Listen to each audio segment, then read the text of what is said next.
Hi guys, it's Kadeisha, the founder of the Women in Power Collective, as well as salon owner of Classic Beauty Studio. And we are back for another Salon Talks series where we discuss, unfold, and dive into authentic conversations surrounding the 360 development of womanhood. And I'm super excited.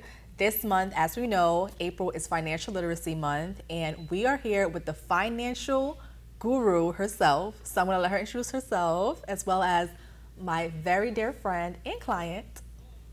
Go ahead. Nitiya Walker. Hello, everyone. Hi, I'm Nitiya Walker. I am the founder and executive director of Seeds of Fortune. We are a nonprofit technology company, financially empower young people by helping them with their college and their career goals, as well as our Women of Color Creating Wealth brand.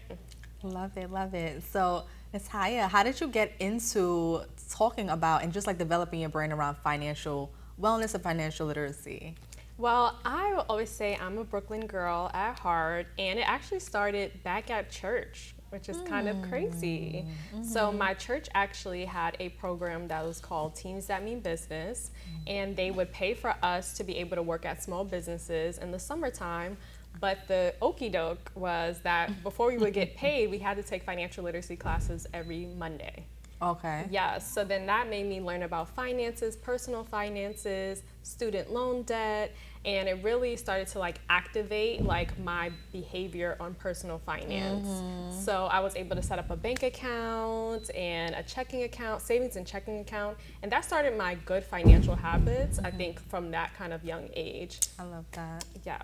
Okay, so as we know, like finances is such a topic that a lot of people are scared to dive into and we stay away from. So I know a lot of friends that's like, I don't even want to check on my finances because I don't want to like create like anxiety and stuff like that. So how do we debunk like the fear around finances and talking about it? You know, especially in the Black community, especially women own like businesses, Black owned businesses, and just being able to have those conversations so that we can grow and learn from one another.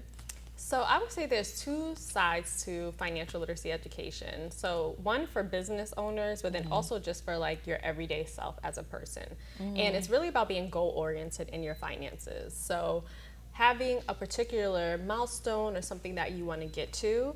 For example, like I knew that I wanted to buy a house by the time I was 26 or own some type of property. So my financial behavior kind of matched that energy because like if you have a goal that you're trying to reach, it's easier to save and it's easier to kind of avoid some of the trappings, I would say, of like that retail therapy that we all love. But when you have a goal associated with what you want or what you want to go into your next phase with, it's easier to start saving your money and start investing your money. So for me, I have an Excel chart or Google Sheets where I check in on my finances every month and every quarter. So you have to be monitoring your finances. I say that I try to do like little tricks to trick myself into having good financial habits. So for example, I will have a bank account that is hard to get to. Love that. So it's like a credit union. They only open certain odd hours. It's far. Like I really have to put energy. Also, their online banking is not too good. So I can't transfer money from one account like, ooh, I really love them shoes. Let me go from savings to checking account. Like those tricks are important. Yeah, those tricks are important because it's hard to like build up your financial muscle in order to have that discipline. Yes. Because sometimes your goals is one thing, but then your habits is doing a whole nother thing. It's not matching up. It's not matching up. So it's good to provide yourself some tricks and tips to be able to really start to hone in on your financial habits. So also doing those post checks every month are also helpful because then you can see like where your money's going. If you've never sat down and actually tracked, like I realized, I'm not gonna hold you. My Uber bill. Girl. It was $900 for 1 month, you know, but if I wasn't tracking that, I would not have been able to see that. Also, I was going on a lot of trips. I was going on a lot of vacations. I'm not going to hold you. The top things is like transportation, travels, and food.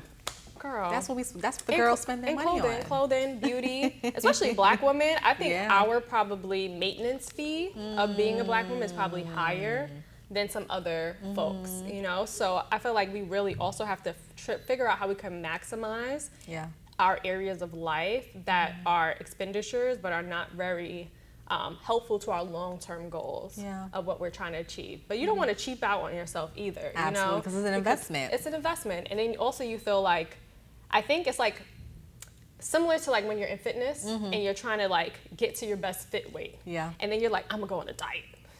And then the diet just never works out. It's like, oh, I'm having a cheat day. Then the cheat day turns into 2 or 3 cheat days. Right. So it's the same with your finances. Like you're like, okay, you know, I'm gonna really buckle up this month. Then all of a sudden, you done went to brunch. You done got them new pair of shoes you wanted. Ooh, something starts leaking out. Something starts leaking out. So having like little tricks and tips that will allow for you to start to have that self-discipline is very important in your financial journey. I love that. And it's so important for like entrepreneurs, as we're saying, like to make sure that you know your goal, you're clear on your goal, and you create the habits around it. You know, like it's not a thing for us to spend frivolously. You know, if we have like overhead to pay, if we have a team to pay, we just have to make sure that we're being disciplined in the money area. So I think that's definitely a thing, financial discipline. But you know what also, I think both in personal finances and in the finances of a business, it's like, where do you allocate your money, right? I think that's what trips up a lot of entrepreneurs. So I was like on a panel this past weekend and there were people that were starting their entrepreneurial journey, and she was like, oh, I spent $10,000 in like my marketing and everything to get her book off the ground. And I was just, you gotta know where you're putting your money at. Yeah, I was just like, $10,000 on marketing? Like, even though marketing is important, it's important. But in this day and age with social media, you don't have to spend that much money. So I feel like that's the same thing reflective in our personal finances, right? They said people would be quicker to buy a brunch ticket than they would be, which is like $100. Oh Lord, I'm coming for you. I'm coming for you today. It's Financial Literacy Month, so I gotta be honest.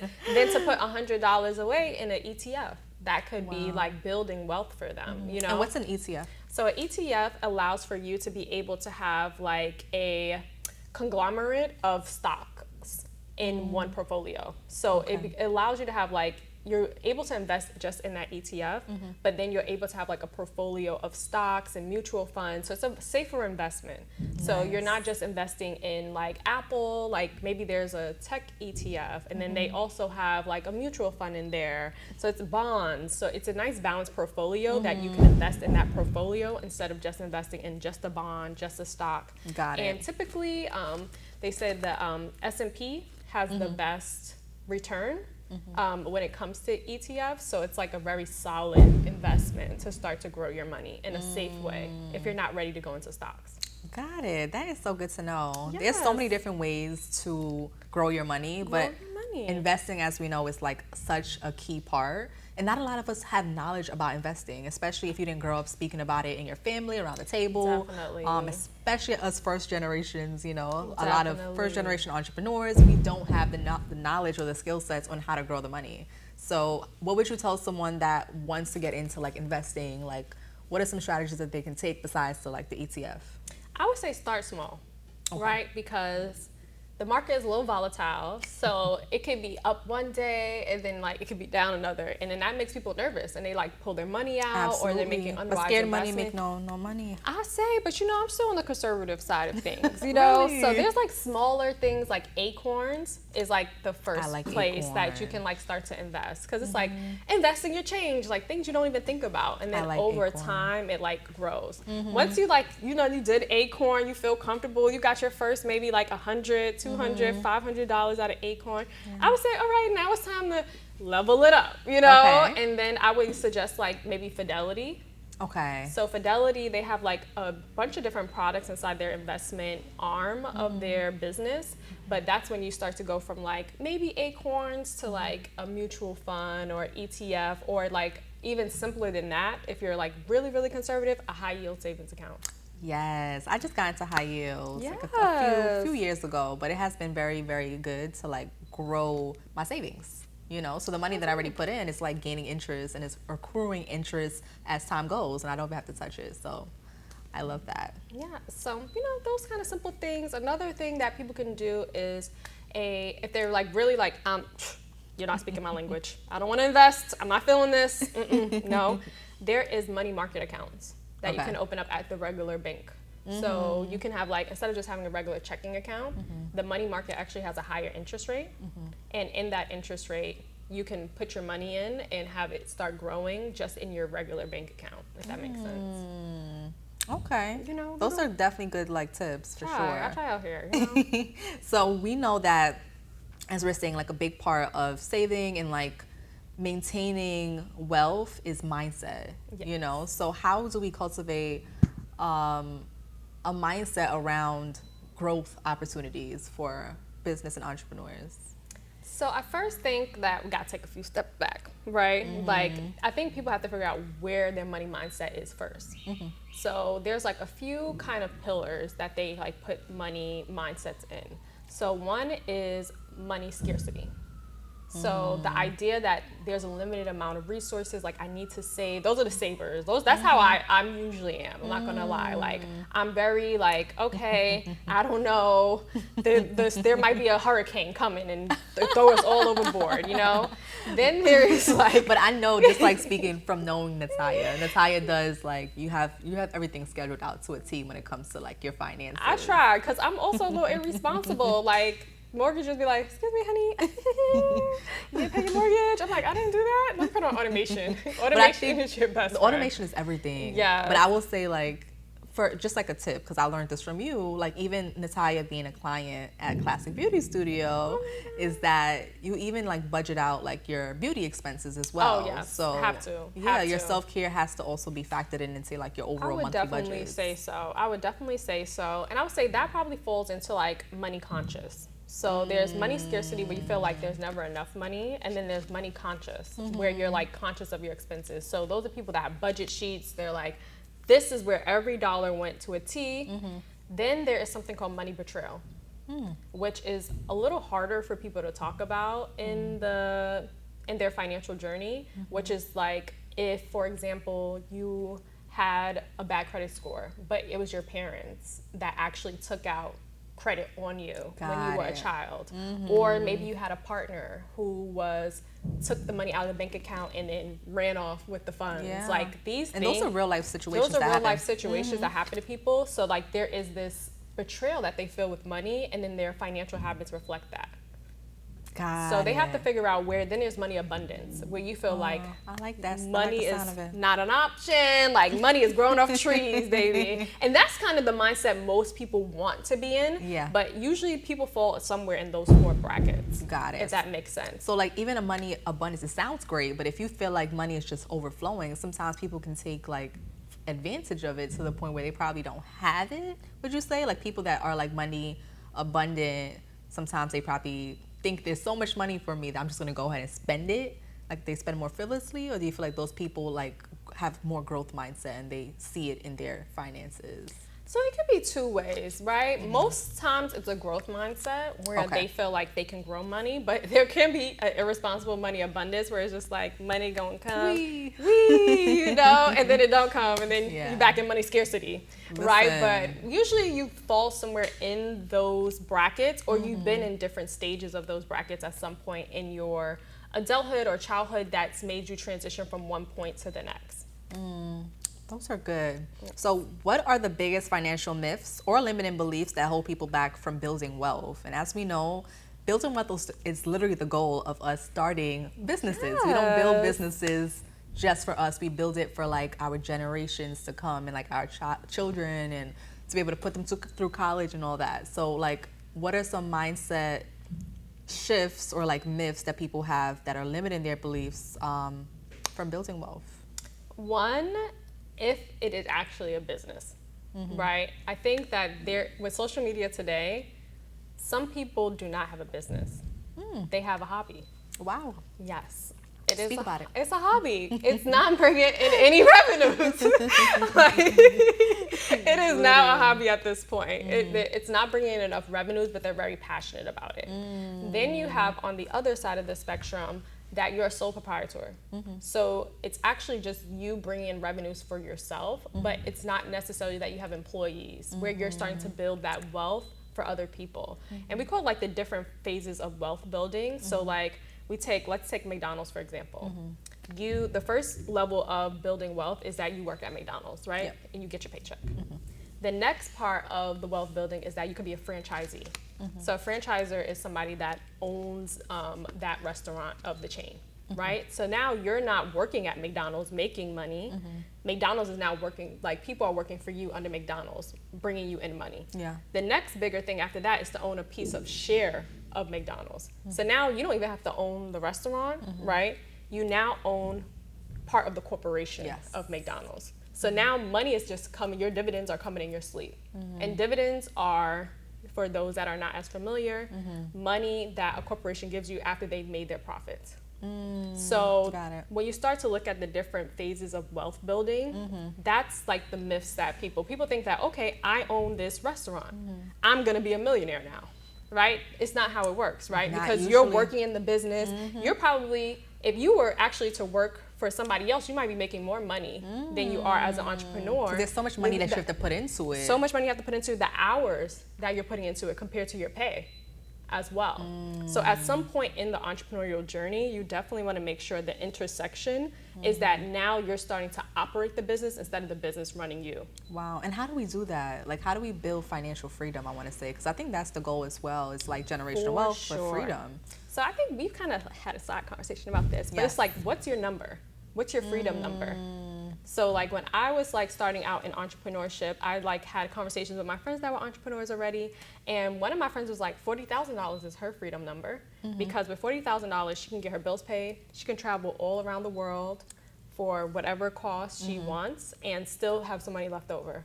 Somebody else's freedom number is 100,000. Right. Somebody else's freedom number is $1 million. So people have to figure out. This economy, girl.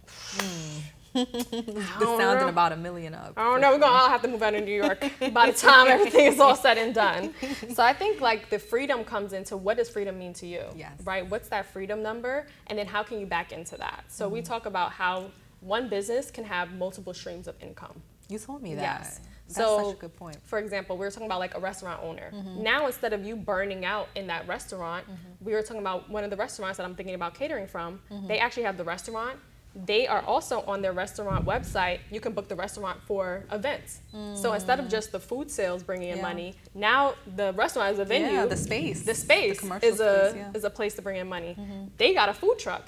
The food truck goes out and makes money on behalf of the same brand, right? Then you got merch. Now we all love the blah, blah, blah restaurant merch. But now we have like multiple streams of income where the restaurant owner is not the person in the back in the kitchen making the food anymore, right? They have the business working for them, building wealth for them. So I love that. Yeah, I love that. Hopefully a little tricks. Nitiya, share 3 financial wellness tips for sustaining success. Like for your personal journey, I would say. Like what are 3 financial wellness tips that you feel like has been able to sustain you over these past few years? And I do want you as well to tell just a tiny bit about like, I know you were working in corporate and then you transitioned to you took the leap of faith and decided to go full throttle with being an entrepreneur like a few years ago. Yeah. So what are some tips that you have learned? What is your journey? How is your journey like? And like even being brave enough to say that I'm gonna just go ahead and just do this on my own. For sure. So I feel like working in corporate, I always made it a habit of saving at least 50% of my income. Yes.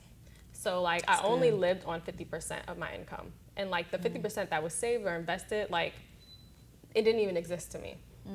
So like by the time I like looked up and saw, like I'm like, wow, like I have this much saved, I can like do other things with it. I knew also that I was building the business on the side at the same time that I was working in corporate. I didn't know if I would ever really transition, but I knew there was some wealth things that I wanted to have for myself before I would make that leap. And one was buying my condo. Yes. So I wanted to make sure that like I would always have a place in Brooklyn that I can go to and it would be like a peace of mind. So for me, I like started going into grant programs. So a lot of people don't know that, like, especially because New York is expensive. Yeah. Like, and to become a homeowner and like there's a lot of like people that, you know, when we were younger, houses were much cheaper than they are now. So like I signed up for like a few grant programs. There's neighborhood housing services. Their grant is now up to $100,000 down payment assistance to help you as a first-time homeowner. Really? They also have a partnership with City National Bank that's giving away $20,000 in addition to that as a first-time homeowner.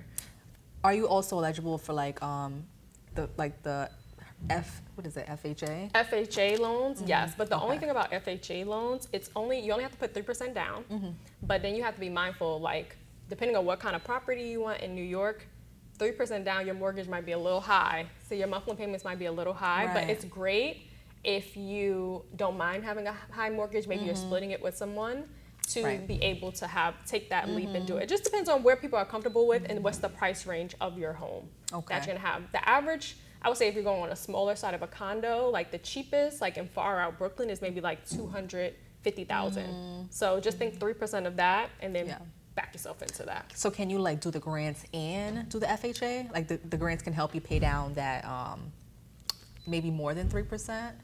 The grants can help you pay down more than 3% depending on what the price of the property is. Got it. So it's up to 100,000. So depending on the price of your property, I think they pay 6% of the purchase price. Up to 6% of the purchase price. So like if you're 250, it might not come to 100,000. It might be like 30,000, but it will help you with that percentage down. But the benefits I would also think about is NACA, because with NACA, it is 0% down, but you can also buy down your interest rate, which is also what makes the mortgage kind of high, if that makes sense. So those were like that was my personal goal, is that like I wanted to have a piece of property here in Brooklyn, not too far from home, that I could call my own. The next thing was, I had during COVID been getting a lot of salary increases. So I would definitely like recommend to people, like if you're not negotiating your salary or looking at like what your worth is in the marketplace, like either hopping around to different corporations that would pay you more. I was grateful enough that my employers were valuing me, so they gave me a raise every year, which I was very thankful for. And that raise actually, with the pandemic, because nobody could go outside, actually I saved a lot of money. But once I decided in that kind of COVID time that I wanted to pivot to entrepreneurship, I had lived at every different salary below the salary that I left corporate with. So I was like, which salary would be comfortable for my lifestyle expenses that I would be willing to go back to take the leap to start this business. So I did take a 50% salary cut to be able to go run the nonprofit organization full time. But I was comfortable with that number because I had lived, worked, saved at that number, and knew that you prepared. I could be like in a good place, like if anything was to happen at that point. So everybody has to figure out, that's why I said it's important to figure out what your number is of what makes you feel comfortable. Because the number that I went back to, that can make somebody feel very uncomfortable. Like they're not willing to, you know, take that step back and make those sacrifices, or their expenses are so large that they can't even do that. So I would say, like, what is it worth to you to have that freedom to, you know, figure out what you have to lose? Also, I was 29 at the time. I didn't have any kids or any responsibilities, really. So I was like, honestly, like, I have nothing to lose. And also having the right skill set. So, like, for me, I worked in sales, and people are going to always want you to sell their products and services. So I would have to probably brush up on some industry things, but I knew that if all else fails, I could convince somebody that I could sell something and go back into the corporate environment and probably be making what I was making prior to that. Now in this economy, I don't know, now I got to stick to it. But prior to that, like, I knew that I had a strong skill set. So if somebody's thinking about taking that leap, you know, they have to figure out their cost benefit analysis of that. I love that. And it's very smart and strategic to just prepare yourself. If you're going to take a leap of faith and go ahead and open up your own business, know what you're going into, and try to have some money saved up. At least, I think there's a certain amount of money that you should have. 6 months. 6 months rent, 6 month living in general. Expenses. Yes, so I think that that's key. So before we go, I do want to know a little bit more about like your own self-care and wellness. So how would you say, as an entrepreneur, you balance your self-care and your wellness and miss running a business and miss running a team? So I had this revelation. That there's no such thing as balance. It's just, I hear people say this all the time, and I'm like, there is. Like, you can do the things. You can have time for yourself. And I'm saying this from my standpoint, you know, because I feel like I'm able to travel. I'm able to also run the business. So I guess that's balance, but I know a lot of people feel there is no such thing. Yeah, I don't feel like there's such thing as balance. Like, I have this, like, phenomenon, like, if you try to balance something, something's gonna fall. Okay. So for me, it's like work-life integration.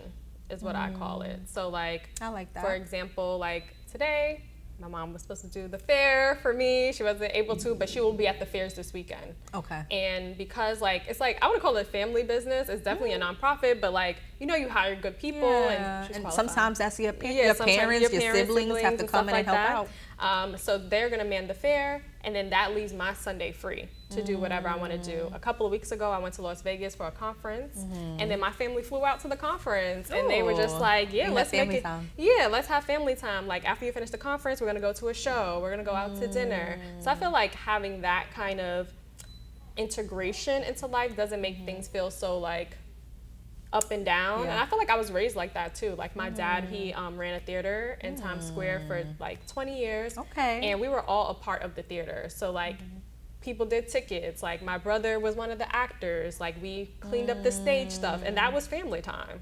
So I feel like everybody has to figure out like what works for them.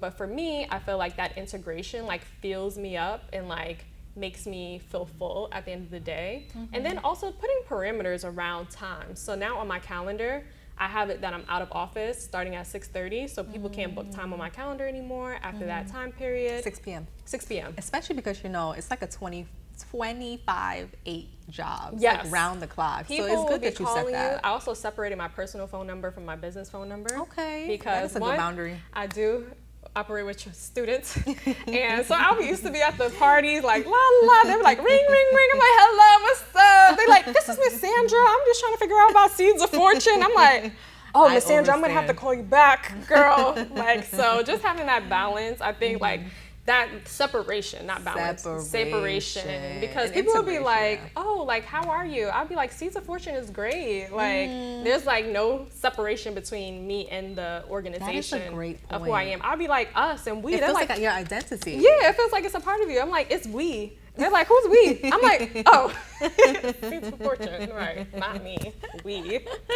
No. It literally is like a part. And it's a part of you. I try, like, personally to not tie in my identity to what I do, and I feel like I started doing that around the pandemic because I felt like, oh gosh, I wasn't in work for like 3 months because I wasn't like first line job, first line career, essential worker, yes. So being closed and being out of work for 3 months, I'm just like, oh my gosh, who am I? You know, so I came into terms like I cannot be defined by like what I do. When someone asks me, oh, how are you? I'm like, oh, work is great. Why am I answering that question with work is great? You know what I mean? Yes, it's like, I'm intentional. I'm with you. I'm with you. So that's like my kind of way I tried to do it, like work-life integration, so that I don't have to try to choose between the two. And then also setting boundaries, I think, with the organization or the business and myself, because if not, it'll be running me. Exactly. It'll be walking you. So how can people find you and how can people stay connected and also take advantage of your services as well? You know, we're a woman platform, so how can the girlies just take advantage of your consulting? Yes. So they can follow me at Nitiya Walker. I try to like give tips and tricks, especially those that are in the home buying process. I really feel like real estate is one of the #1 ways that Black people build wealth, and I don't want people to be scared off from feeling like they can't get into it because of the prices or how expensive it is. So follow me there. If you have any youngsters between the ages of 15 and 18, they can definitely follow at Seeds of Fortune. We have a great array of college and career prep programs that we offer to young women to help them on their financial journey as well, to make sure they go to college with scholarships. We're at $73 million in scholarships right now. Big deal. You know, they can find me on those platforms or email me at hello@seedsoffortune.org. Love it. Thank you so much, Nitiya. We learned so much, and I hope that people can take away that it's all about mindset and they do not need to be scared of talking about finances, because we need to talk about it more. So we will be back with another Salon Talk series. Bye.